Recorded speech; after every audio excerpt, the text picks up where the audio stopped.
Dealing with depression is hard, man. I hate it. And I know you did too.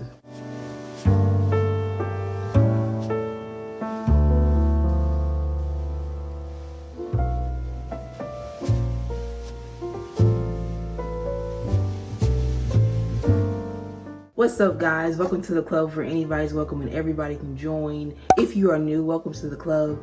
And if you have been here, thank you for coming back. I really appreciate that you clicked on this video, and I hope you'll decide to join by subscribing and turning on the bell so that you don't miss any of our club meetings. There was a period in my life for about 10 years when I got so depressed because I felt like no one saw me, like no one understood me, no one cared. And I know I'm not alone in this.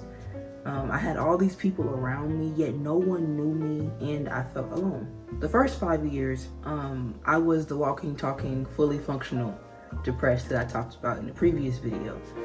The last 5 years, I was sitting in pitch black rooms, not eating, and crying my eyes out.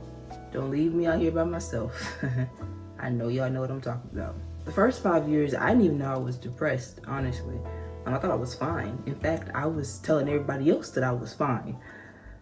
And that was the worst mistake. Then my world came crashing down, and by the time I figured it out, I was drowning in depression, literally.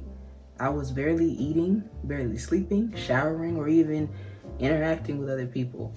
I was doing the bare minimum, and I was putting on a smile for everybody else. I see a lot of social media posts where people talk about that they're broken inside, but they're smiling on the outside. So we right here. During the first 5 years, I was just going through the motions of life. You know, wake up, brush your teeth, wash your face, go to work, come home. You know, I had a routine. And boy, them routines will trap you if you're not careful. They trap you into thinking that since you're able to check off everything that you've done, you're okay. I was so focused on what I had to do that I didn't even check in with myself. You know what I mean? I was doing so much, but I was unaware of myself and that I was running out of gas. It's crazy how we can be with ourselves all day, every day, and we don't know that something is off.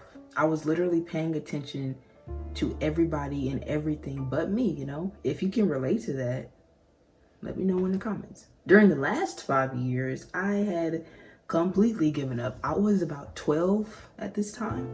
And I was convinced that this is just how my life was gonna be. These were the cards I was dealt, and I was just going to have to deal with it. I was out of fight, energy, or willpower to do anything. You could not tell me and make me believe that I was going to be sitting here talking to you guys about my journey.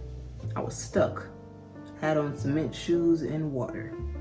Imagine that. I was at rock bottom. As I look back on those 10 years though, there is something that stands out to me now. When I was in that depressive headspace, the majority of everything that was around me was negative, which was just feeding the depression. Have you taken inventory of the things, people, and energy around you? From the people we talk to down to the music we listen to, it all plays a part. Here is the awful thing about depression. Sometimes the only way to fight it is to put one foot in front of the other. And if this isn't your first bout with depression, then it can be scary because we've tried many things and it didn't work. Am I right about it? But we keep trying until we find out what works for us. Different strokes for different folks, people. Even after those crazy 10 years, depression is still something I struggle with. It doesn't just go away. I wish it did. I would have sent it packing the moment I realized what it was. It gets easier to manage, but it never goes away. Remember the Thanksgiving Day story I told you about in the last video? Yeah, it's a marathon, not a sprint. Paying attention to ourselves, protecting our space, and simply putting one foot in front of the other is critical to winning the fight against depression. Well, that's all for this video. Thank you so much for watching. If you got some helpful tips or if you have some of your own, let me know down in the comments. Don't forget to like, comment, subscribe, and be sure to turn on the bell so that you get notified whenever we have our next meeting. Until the next one, stay safe. I love y'all. I'm out.